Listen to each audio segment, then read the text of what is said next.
네, 오늘은 사도행전 2장 36절에서 42절 말씀 우리가 합독하시도록 하겠습니다. 사도행전 2장 36절에서 42절 말씀입니다. 시작. 그런즉 이스라엘 온 집은 확실히 알지니 너희가 십자가에 못 박은 이 예수를 하나님이 주와 그리스도가 되게 하셨느니라 하니라. 그들이 이 말을 듣고 마음에 찔려 베드로와 다른 사도들에게 물어 이르되 형제들아 우리가 어찌할꼬 하거늘. 베드로가 이르되 너희가 회개하여 각각 예수 그리스도의 이름으로 침례를 받고 죄 사함을 받으라. 그리하면 성령의 선물을 받으리니 이 약속은 너희와 너희 자녀와 모든 먼데 사람 곧 주 우리 하나님이 얼마든지 부르시는 자들에게 하신 것이라 하시고 또 여러 말로 확증하며 권하여 이르되 너희가 이 패역한 세대에서 구원을 받으라 하니 그 말은 받은 사람들은 침례를 받음에 이날에 신도의 수가 3,000이나 더하더라. 그들이 사도의 가르침을 받아 서로 교제하고 떡을 떼며 오로지 기도하기를 힘쓰니라. 아멘. 아멘. 작성하시겠습니다. 우리는 이 시대를 살아가는 그리스도인입니다. 그런데 어쩌면은 오늘날 많은 그리스도인들이 초라한 모습으로 살아가고 있지는 않는가 한번 생각해 봅니다. 오늘날 그리스도인들이 더 이상 존경받지 못하는 시대에 살아가고 있습니다. 더 이상 능력 있는 삶을 살아가지 못하고 있는 시대에 살아가고 있습니다. 더 이상 칭찬받지 못하는 시대에 우리는 살아가고 있습니다. 물론 이 세상의 평가가 우리에게는 좀 억울하기도 하고 또 항변하고 싶은 마음도 있기도 하지만은 어쩌면 우리가 한번 우리 자신을 성찰해 보아야 되는 시기가 아닌가 싶습니다.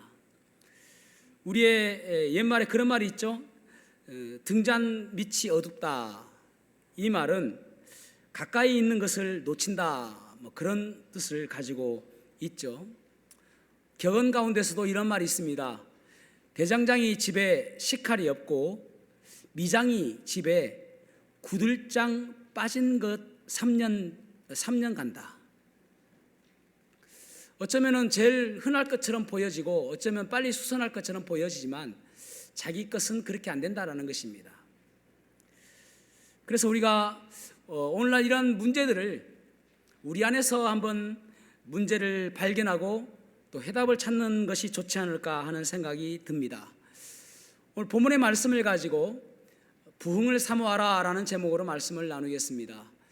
우리는 누구나 다 개인의 부흥을 꿈꿉니다. 또 교회의 부흥을 꿈꿉니다. 또 이 나라의 부흥을 꿈꿉니다.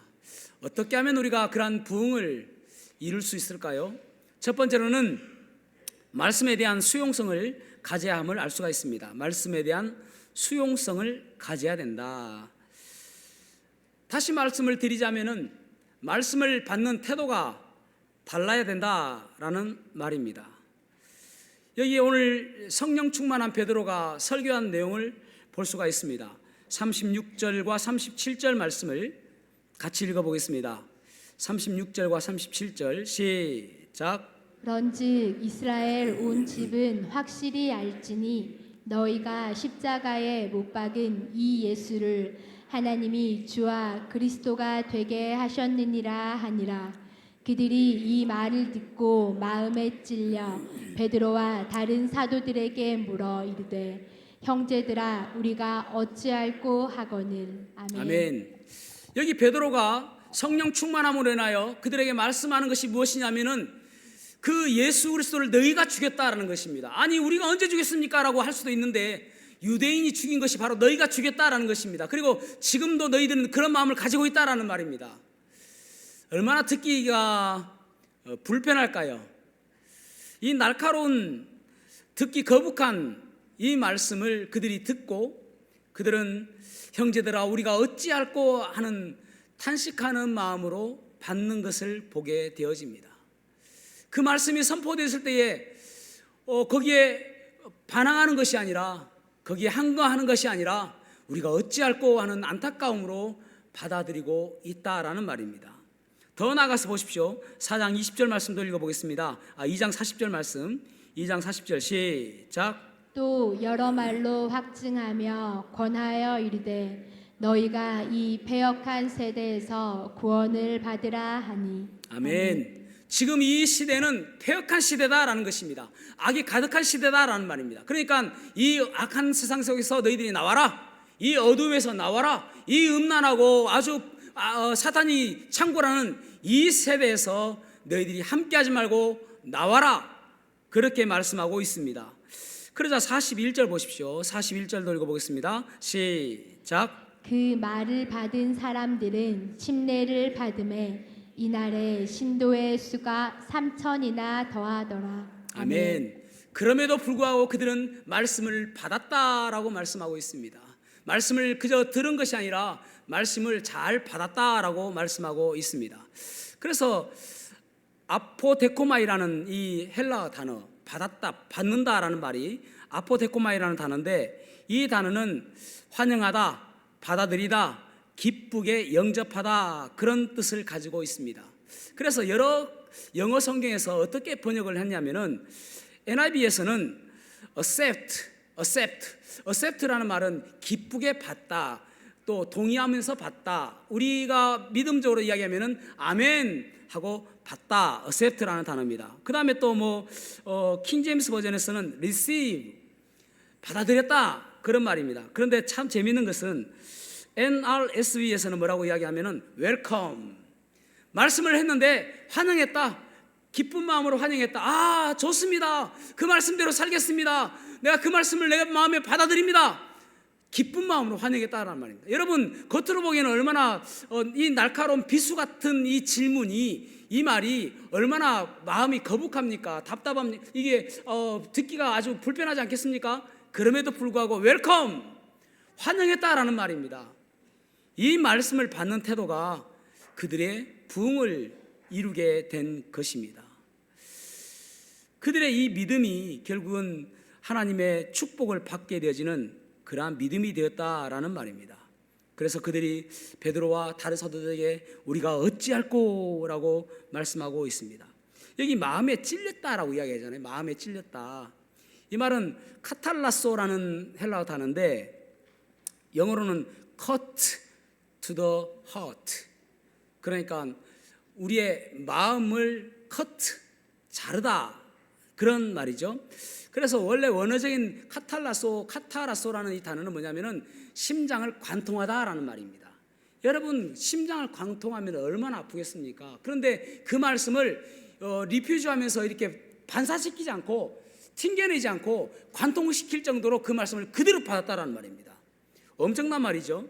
그래서 마음이 찔렸다, 이 말이 이 말씀을 들으면서 우리가 어찌할꼬, 그런 안타까운 마음으로 받아들였다라는 말입니다. 그래서 하나님께서 그들에게 축복하심으로 인해서 3,000명의 구원받는 성도들이 생겼다라고 말씀하고 있습니다. 그런데 이와 대조적으로 7장에 보면은 스데반의 설교가 나옵니다.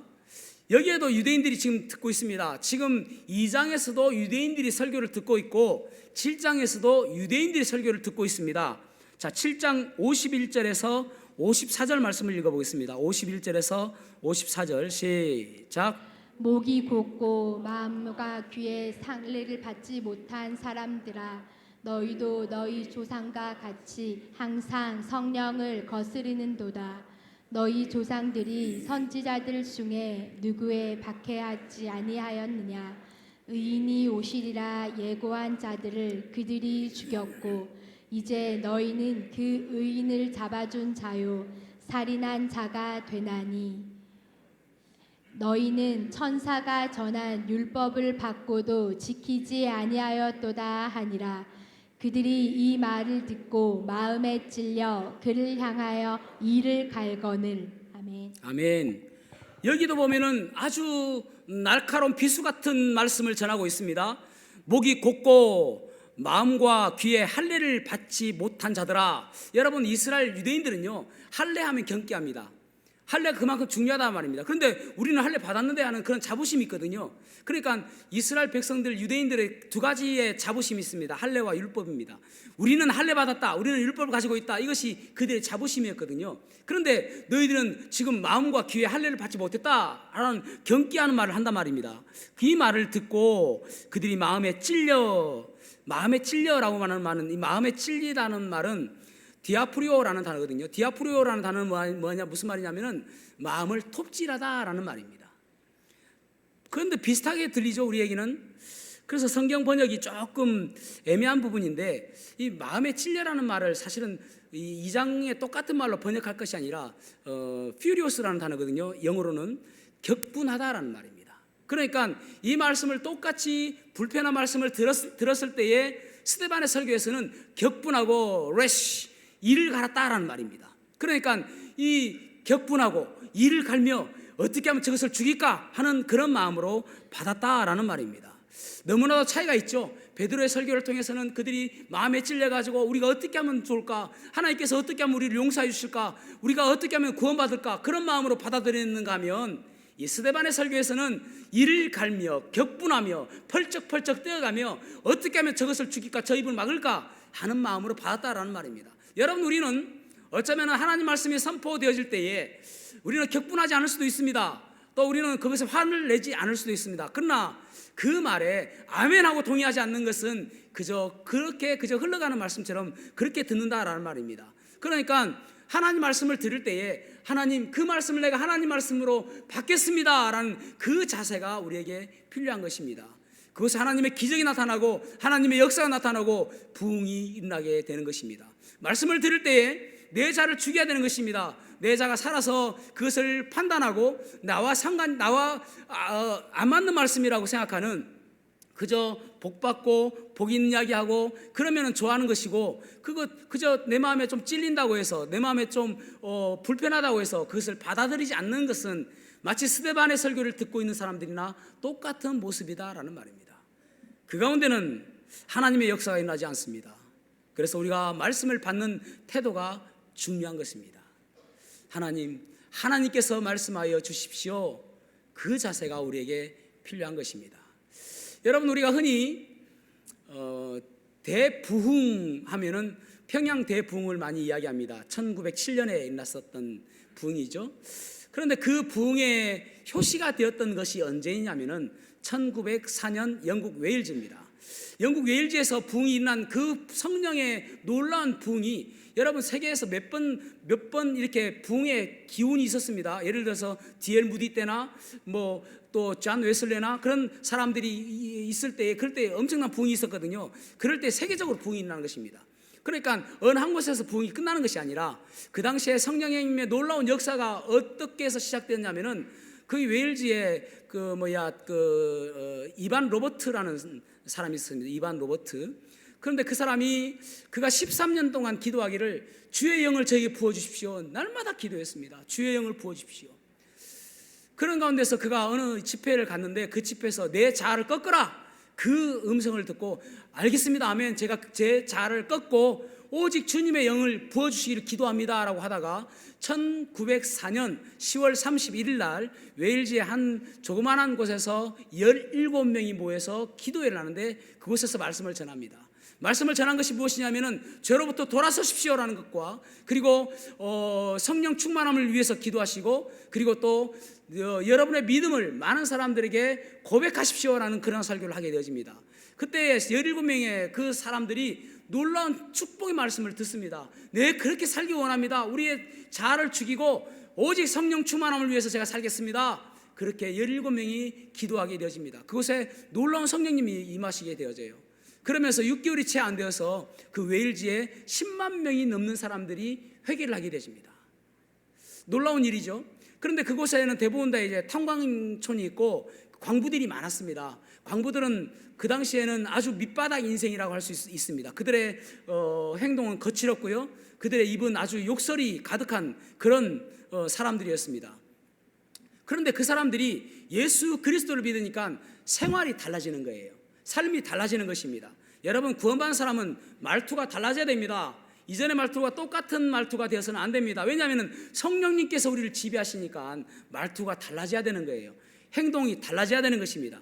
그러니까 술집이 문을 닫기 시작해요. 왜냐하면 술집에 안 가요. 그러니까 술집이 안 되니까 문을 닫기 시작해요.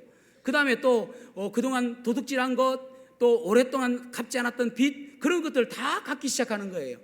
그러니까 옛날에 평양 대붕이 났을 때도, 그때도 평양의 주일날에는 문을 상가가 다 문을 닫아고 하지 않습니까? 아무도 뭘 안 하니까. 그러니까 여기서도 그렇게 막 놀라운 일들이 막 일어나는 것입니다. 그리고 또 심지어는 이제 그러니까 뭐 경찰들도 할 일도 없어질 정도로 한가해지게 되어지고, 심지어는 이 사람들은 이제 기분 나쁘면 거치기 때문에 말을 타가지고 뭐 기분 나쁘면 말의 엉덩이를 채찍으로 때리면 화가 좀 풀리는 거예요. 그래서 말 채찍으로 때리는데 이 사람들이 생활이 달라지고 행동이 달라지니까 말의 엉덩이를 때리지 않는 거예요. 그래서 신문에 어떤 일이 이제 막 나오냐면은 말들이 아주 버릇이 없어졌다. 또 말귀를 못 알아듣는다. 그런 이야기가 되어지면서 급기야는 뭐라는 이야기가 나오냐면은 말이 은혜를 받았다. 말이 엉덩이에 은혜를 받았다. 그렇게 할 정도로 그렇게 놀랍게 바뀌더라는 것입니다. 왜 그렇습니까? 이반 로버트의 이 한 사람의 성령의 영을, 주님의 영을 부어달라는 그 기도, 13년간 기도함으로 인해서 점점 문을 닫고 점점 교회가 사람들이 줄어드는 그때에 놀라운 부흥이 일어나게 된 것입니다. 무엇 때문에요? 하나님 말씀에 대한 그 간절함 때문에. 여러분, 우리가 말씀을 받아들이는 태도가 너무나 중요한 것입니다. 그래서 내가 말씀을 받는 태도가 어떠한가 날마다 우리는 점검해 보아야 되는 것입니다. 예전에는 사오정 시리즈가 참 많았죠. 이런 이야기가 있습니다. 선생님이 이제 수업 시작 종이 쳐가지고 한 반에 들어갔는데 막 쓰레기가 막 널려져 있고 막 난리가 나 있는 거예요. 교실이 난장판인 거예요. 그래서 주번 나와 그랬습니다. 화가 나가지고. 그래 사오정이 막 삐죽삐죽 걸어 나갔어요. 그러니까 뭐 선생님이 너는 왜 그래? 하면서 뺨을 딱 때렸습니다.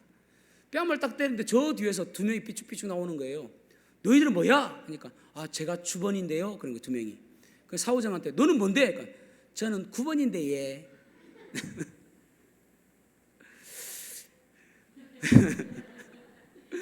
똑같은 말씀을 전해도 어떤 사람은 말씀에 대해서 반응하고 또 어떤 사람은 아주 그 말씀이 내 삶 속에 어떻게 하면 역사할까 그런 마음으로 받아들이는가 하면, 어떤 사람은 그저 흘러가는 말처럼 시장통에서 누군가 이야기하는 뭐 사세요 하는 흘러가는 말처럼 받아들이는 사람들이 있다라는 말입니다. 여러분, 우리의 인생에서 말씀이 지배받는 삶, 또 말씀에 지도받는 삶, 또 말씀에 인도받는 삶, 그러한 삶 살아가시기를 주님의 이름으로 축복합니다.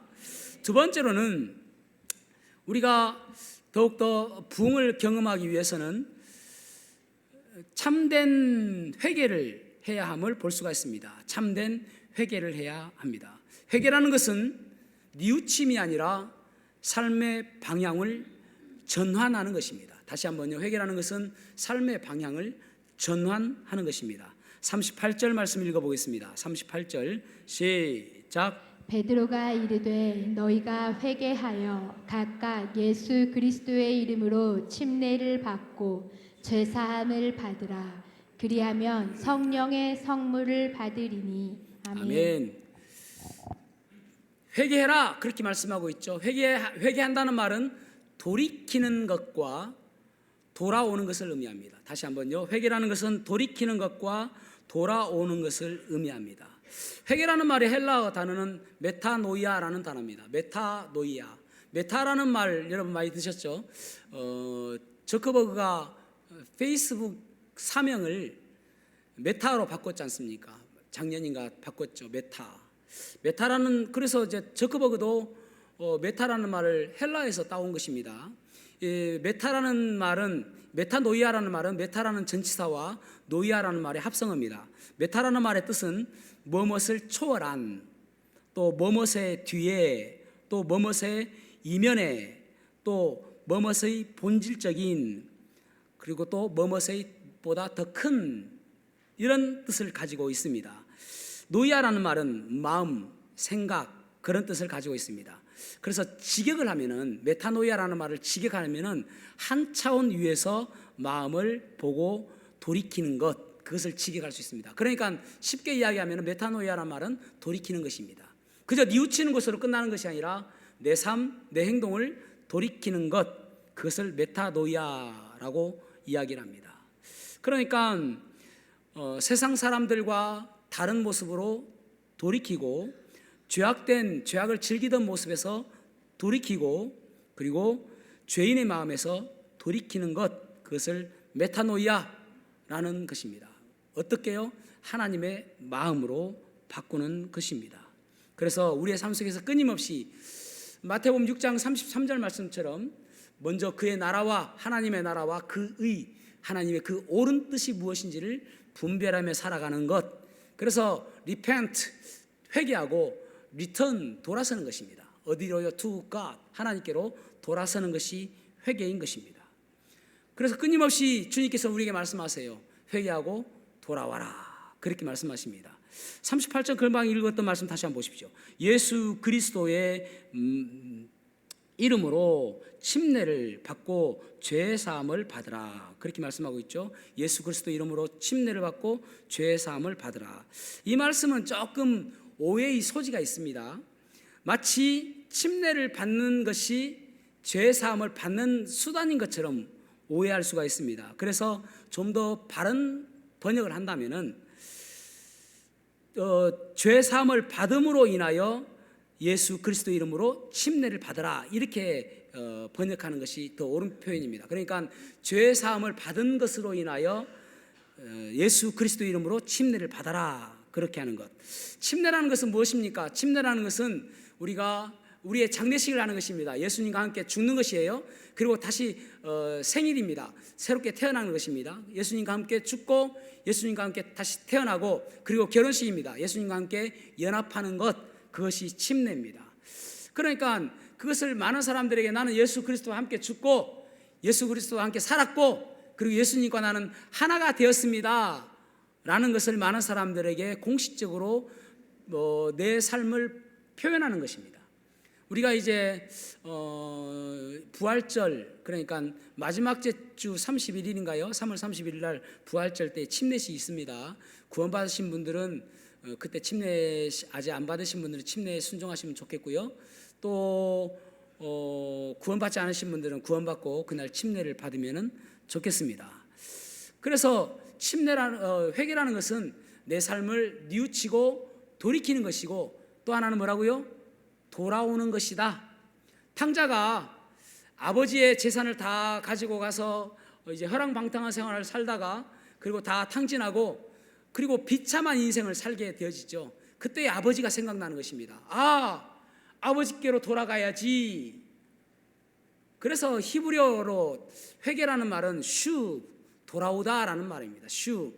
그래서 룻기에 보면은 룻이 모압 지역에 살다가 베들레헴에 돌아오지 않습니까? 그때 슈, 하나님은 끊임없이 슈 돌아와라, 슈 돌아와라, 거기서 있어서는 안 된다, 돌아와라, 슈 어디로? 하나님께로 돌아와라. 지금도 여전히 우리에게 외치고 있는 것입니다. 슈 돌아와야 된다, 그래야 살 수 있다라는 거예요. 여러분, 회개라는 것은 하나님께로부터 받는 축복의 통로임을 기억하셔야 됩니다. 콩쥐팥쥐라는 전래동화가 있죠. 콩쥐팥쥐 이야기를 보면은 이제 새엄마가 왔습니다. 그리고 팥쥐라는 동생이 있죠. 이 새엄마와 팥쥐가 잔치집에 가면서 큰 항아리에 물을 다 채우고 너도 잔치에 올라면 와라 라고 하고 갑니다. 그런데 콩쥐가 계속 물을 부어도 물이 차지 않는 거예요. 왜 그렇습니까? 밑에 구멍 났으니까. 밑 빠진 독이잖아요. 그래서 두꺼비 친구가 와가지고 그 구멍을 막아주지 않습니까? 그래서 이제 물이 다 차고 나서 잔치집에 가서 잘 먹고 잘 살았다라는 이야기 아닙니까? 근데 여러분, 우리는 그리스도 안에서 항아리입니다. 항아리. 그 항아리에 하나님께서 우리에게 축복의 여러 가지 선물을 주시려고 노력해요. 그런데 밑에 구멍 나 있습니다. 이 구멍이 무엇인가? 우리의 죄인 거예요. 그래서 그 아무리 축복을 쏟아주어도 그 죄 때문에 다 쏟아져 나가버리는 것입니다. 그래서 이 죄가 회개할 때에 그 밑빠진 독이 두꺼비가 막아주듯이 막히게 되는 것입니다. 여러분, 왜 내 인생은 이렇게 계속적으로 꼬이고 왜 이렇게 내 인생은 이상한가? 여러분, 회개하지 않은 것이 있는가 한번 생각해 보셔야 됩니다. 그래서 그 회개 때문에 하나님께서 회개하지 않았기 때문에 밑빠진 독에 물 붓기처럼 계속적으로 그렇게 되고 있다는 말입니다. 여러분, 우리가 지옥 가는 것이 무엇 때문에 지옥 가는 것입니까? 죄를 많이 지어서 지옥 가는 거 아니에요. 회개하지 않았기 때문에 지옥 가는 것입니다. 다윗이 여러분 왜 위대한 사람입니까? 다윗은 왜 하나님께 복받는 사람이었습니까? 그는 죄를 짓지 않았기 때문에 복받는 것이 아니라 그가 회개하였기 때문에 그는 날마다 눈물로 회개했습니다. 뭔가 잘못했다 싶으면 눈물로 회개했습니다. 시편을 읽어보십시오. 얼마나 많은 회개의 기도가 있습니까? 그는 그 회개의 기도를 했기 때문에 하나님께서 그에게 축복된 인생을 살게 하여 주신 것입니다. 그래서 여러분, 교회가 부흥하는 교회들은 회개가 열심히 일어남으로 인해서 회개의 기쁨이 충만한 교회가 부흥하는 교회이고, 부흥하지 못하는 교회들은 날마다 죄책감 때문에 날마다 슬퍼하는 교회가 부흥하지 못하는 교회예요. 다시 한번요, 교회가 부흥하는 교회는 날마다 회개의 기쁨 때문에. 여러분, 믿음이라는 것은 우리가 회개할 때 하나님께서 우리의 죄를 용서하여 주신다는 믿음, 그 믿음이 있는 것이 믿음입니다. 다시 한번요, 믿음이라는 것은 우리가 잘못했을 때 하나님께 회개할 때에 그 회개를 들으시고 우리의 죄를 다 용서하여 주신다는 그 믿음, 그것이 믿음인 것입니다. 그래서 회개할 때마다 우리는 기쁨이 있어요. 하나님께서 나를 용서해 주셨구나 하는 기쁨이 있는 것입니다. 그 기쁨이 충만한 것이 그 부흥하는 교회의 특징이다 말입니다. 그런데 부흥하지 못하는 것은 날마다 정죄하고 그리고 징계하고 그리고 죄책감 때문에 기쁨이 전혀 없는 그러한 교회가 부흥하지 못하는 교회인 것입니다. 여러분, 그리스도인은 회개를 통하여 구원받게 되어지고 그리고 그 회개를 통하여 하나님께로부터 말씀하신 거룩한 성화를 이루어 가게 되는 것입니다. 그래서 우리에게 회개가 필요한 거예요. 여러분, 묻겠습니다. 여러분은 최근에 회개한 적이 있습니까? 최근에 눈물을 흘려가며 하나님, 제가 그렇게 살지 않기를 원합니다. 하나님께서 원하시는 대로 제 삶을 돌이키기를 원합니다. 내 삶에 하나님께서 원하시는 삶을 살아가기를 원합니다. 나의 모든 것들 용서해 주십시오.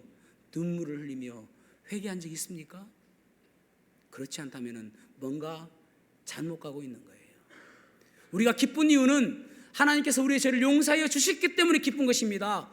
그 죄를 내가 갖고 있으면 절대 기쁘지 않는 거예요. 우리가 웃을 수 있는 것은 지금은 내 죄를 우리 주님께서 용서하여 주셨기 때문에 웃을 수 있는 거예요. 그 회개의 기도가 우리에게 있을 때에 내 삶이 부흥하고 또 우리 교회가 부흥할 줄로 믿습니다. 세 번째로는 진정한 교제가 우리에게 있어야 됨을 볼 수 있습니다. 말씀을 하나 빼먹었네요. 히브리서 12장 4절 말씀 빼먹었네요.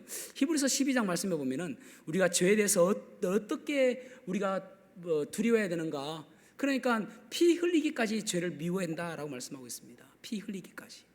그런 모습이 우리에게 있어야 하나님께서 우리를 축복하여 주시는 것입니다. 세 번째로는 진정한 교제가 있어야 함을 볼 수가 있습니다. 초대교회의 특징이 무엇인가 하면은, 믿음이라는 것은 피스티스라는 것이 믿음입니다. 헬라어로 피스티스 하게 되면은 메타노이아라는 회개가 있고요. 그 다음에 뭐냐면 코이노니아, 그 다음에 디아코니아, 이 세 가지가 초대교회의 특징입니다. 디아코니아라는 봉사, 코이노니아 교제, 메타노이아 회개, 이것이 초대교회의 특징이었습니다. 자, 42절 말씀 읽어보겠습니다. 42절 시작. 그들이 사도의 가르침을 받아 서로 교제하고 떡을 떼며 오로지 기도하기를 힘쓰니라. 아멘. 사도의 가르침을 받아서 서로 교제했다라고 말씀하고 있습니다. 사도의 가르침이라는 게 상당히 중요합니다. 왜냐하면 말씀을 배우고 그 말씀으로 인하여 교제했다라는 말입니다. 여러분, 말씀이라는 것은 참 중요합니다. 말씀이 우리의 삶의 중심이 되어질 때에 우리가 곁길로 서지가 않습니다. 말씀이 우리의 삶의 중심이 서 있을 때에 우리가 하나님 말씀대로 살아가려고 노력하기 때문에 그렇습니다. 그래서 말씀이 중요한 것입니다. 시편 119편 11절에 보면은, 내가 주께 범죄하지 아니하려 하여 주의 말씀을 내 마음에 두었나이다. 아멘. 내가 범죄하지 않기 위해서 날마다 내 마음에 말씀을 두었다라고 말씀하고 있습니다. 그래서 날마다 되새겨보고 말씀을 묵상하여 보고, 그러므로 인해서 범죄하지 않게 되었다라고 말씀하고 있습니다. 그러니까 말씀을 배우는 것이 중요하죠. 그래서 그 말씀이 얼마나 옳은가를 기준이 되어지기 때문에 그렇습니다. 말씀을 통해서 내가 바로 가고 있는가. 그래서 말씀을 잘 배우게 되지면은 무엇이 죄고 무엇이 하나님의 뜻이고 하나님께서 기뻐하신 일인지를 분간할 수 있게 되어집니다. 그리고 나서 교제하게 되잖아요. 교제에 원어에는 한 단어가 더 있습니다. 정관사 더, 헬라어로는 테라는 단어입니다. 그러니까 테 코이노니아라고 되어 있어요. 영어로 치면은 더 펠로십이라고 할 수 있겠죠. 정관사 더라는 것은 여러분 잘 알다시피 유일한 것, 모든 사람들이 다 아는 것, 그것을 더라고 하잖아요. 그러니까 그 교제라는 말이에요. 그러니까 너희들이 잘 아는 그 교제, 그냥 모여가지고 남편 자랑하고 자기 자식 자랑하고 그다음에 자기 돈 자랑하고 자기 이쁜 거 자랑하고, 그건 좀 하셔도 괜찮아요. 그런 거 자랑하고 어떤 사람도 자기 그 등짝에 근육을 자랑하는 사람도 있더라고요. 놀랍죠. 그게 대단하다고. 그거 자랑하고, 그것을 이야기하는 것이 교제가 아니라, 그 교제라는 말은 말씀 중심의 교제, 또 십자가 복음 중심의 교제, 성령 중심의 교제, 그 교제를 했다라는 말입니다. 그러니까 여러분, 우리가 교회 안 나와도 말씀 들을 수 있고 또 예배할 수 있다라고 생각하시는 분 계시잖아요. 천만의 말씀입니다. 왜냐하면은 교회의 본질 가운데 가장 중요한 것이 무엇이냐면은 말씀과 교제인 것입니다. 다시 한번요. 교회의 본질 가운데 중요한 것이 무엇이냐면은, 물론 전도도 있고 또 양육도 있고 여러 가지가 있지만은 말씀과 교제를 빼놓을 수가 없다라는 말입니다. 그러니까 교제가 어떻게 집에서 이루어집니까? 교제에서 TV를 보면서 예배를 드리고 말씀을 들을 수는 있겠죠. 교제가 안 되지잖아요. 말씀 중심의 교제, 십자가 중심의 교제, 성령 중심의 교제가 안 되지잖아요. 그 교제라는 말은 여러분들이 잘 알고 있는 그 교제입니다라고 이야기하는 것입니다. 그 교제를 성도들이 했다라는 말입니다. 그게 교회의 본질이다라는 말이에요. 그래서 여러분, 우리가 모일 때마다 중요한 것이 무엇이냐면, 이 교제를 통해서 누가 영광받고 누가 높임을 받는가를 중요하게 생각하셔야 됩니다. 내가 높임받고 내가 잘나 보이고 내가 다른 사람들에게 인정받으려고 하는 교제가 아니라 오직 예수 그리스도만 영광받는 교제, 그 교제가 테 코이노니아, 더 펠로십이다 말입니다.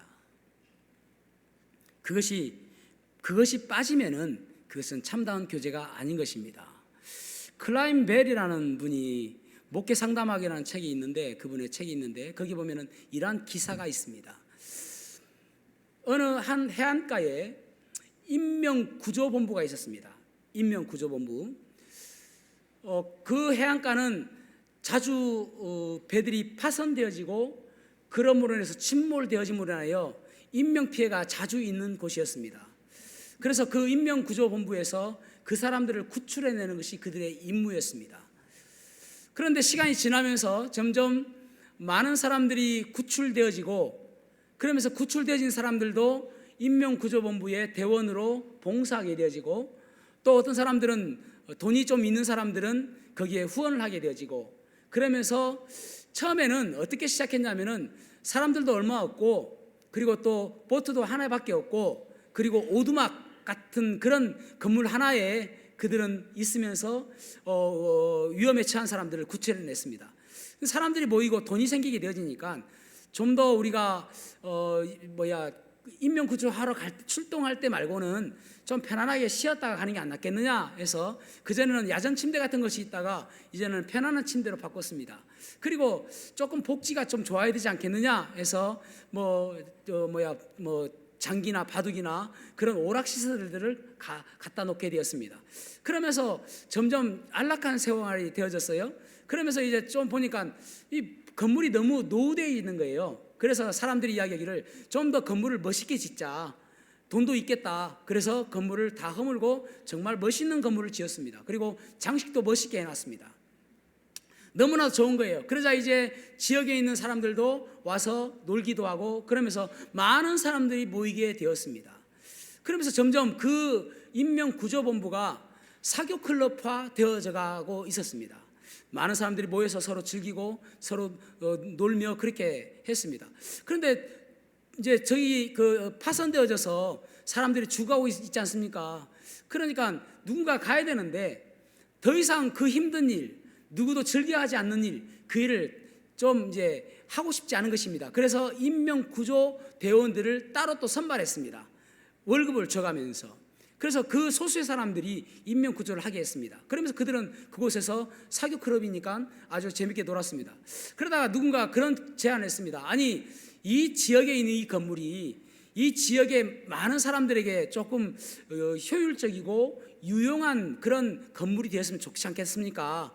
이제 인명구조 같은 건 하지 말고 우리가 그쪽에 좀 더 집중하십시다. 이 지역 사람들에게 더 아주 유용한 그런 건물들이 되도록 합시다. 이렇게 했습니다. 그래서 몇몇 사람들이 아닙니다. 그렇지 않습니다. 이 인명구조본부는 원래부터 우리 본질이 무엇이냐면은 파손된 사람들을 구조하기 위해서 있지 않습니까? 그것은 잘못된 것 같습니다. 했습니다. 그래서 한 사람들이 또 몇 사람들이 뭐라고 이야기하냐면은 우리는 민주주의니까 다수결로 해봅시다. 투표합시다. 했습니다. 투표했습니다. 졌습니다. 그래서 인명구조본부 간판 내렸습니다. 그러면서 그 반대했던 사람들, 그 사람들에게 이야기하기를 만약 당신들이 그래도 인명구조를 하고 싶으면 저기 좀 떨어진 곳에 가서 그곳에서 다시 인명구조본부를 하나 세워서 그곳에서 하는 것은 우리가 허락하겠습니다 라고 했습니다. 그래서 그 사람들이 따로 나가서 인명구조본부를 또 세웠습니다. 그 해안가 따라서 가서 또 인명구조본부를 세웠습니다. 그런데 그곳에 시간이 지나면서 똑같습니다. 사람들이 더해지고 그러면서 많은 사람들이 생기고 또 시설이 더 좋아지면서 그것도 또 다시 사교클럽이 되어져 버렸습니다. 그러니까 또 그 사람들 가운데 또 본질을 잊어버리지 않는다 해서 또 나가가지고 또 다시 인명구조본부를 또 옆에 또 세웠습니다. 계속적으로 반복되어져서 그런 일이 계속 생겼다라는 것입니다. 무엇이 문제입니까, 여러분? 본질이 무엇이냐라는 거예요. 교회 본질이 무엇입니까? 영혼들이 구원받고 성도 간에 교제하고 말씀이 살아있고 그것이 교회 본질이에요. 그것이 사라지면 안 되는 것입니다. 여러분의 본질은 무엇입니까? 그리스도인입니다. 여러분 부흥이 무엇입니까? 교회의 부흥은 영적으로 성장하고 많은 사람들이 더욱더 주님께 쓰임받는 것이 교회의 부흥이라면 여러분들 개인의 부흥은 무엇입니까? 하나님께 쓰임받는 것이 여러분의 부흥인 것입니다. 여러분이 하고 싶은 것이 하는 것이 아니라 하나님께서 원하시는 것을 하는 것이 여러분의 부흥인 것입니다. 저는 여러분들이 그러한 소망이 있기를 원합니다. 주님, 제가 부흥하기를 원합니다. 제 삶이 하나님께 쓰임받는 삶이 되기를 원합니다. 내가 원하는 삶이 아니라 나를 구원하신 그 주님께서 원하시는 삶을 살아가는 그러한 삶 살 수 있도록 도와주시옵소서. 그러한 기도가 있기를 소망합니다. 여러분, 교회의 본질은 그렇습니다. 말씀이 살아 역사해야 됩니다. 말씀이 선포될 때마다 우리가 어찌할꼬 하는 마음으로 받아들이는 그러한 자세가 필요한 것이고, 교회의 본질은 또한 말씀이 선포될 때마다 그 말씀으로 살아가고 또 그 말씀 속에서 우리가 헌신되어지고 또 그 말씀 속에서 올바른 교제가 있고 그런 모습들이 교회의 본질인 것입니다. 그 교회의 본질이 사라지지 않는, 교회의 본질이 끊이지 않는, 그래서 날마다 말씀대로 살아가려고 노력하고 또 우리의 삶 속에서 끊임없이 회개함으로 인하여 밑빠진 독이 되지 않는, 그리고 성도 간에 그리스도 안에서 그 교제를 하는 그러한 복된 교회의 본질을 상실하지 않는, 그렇게 할 때에 이반 로버트가 13년 기도했을 때 하나님께서 그에게 축복해 주신 것처럼 어느 날인가 우리의 교회에 하나님께서 축복해 주실 줄로 믿습니다. 저와 여러분이 부흥하는 인생이 되시기를 축복합니다. 기도하시겠습니다.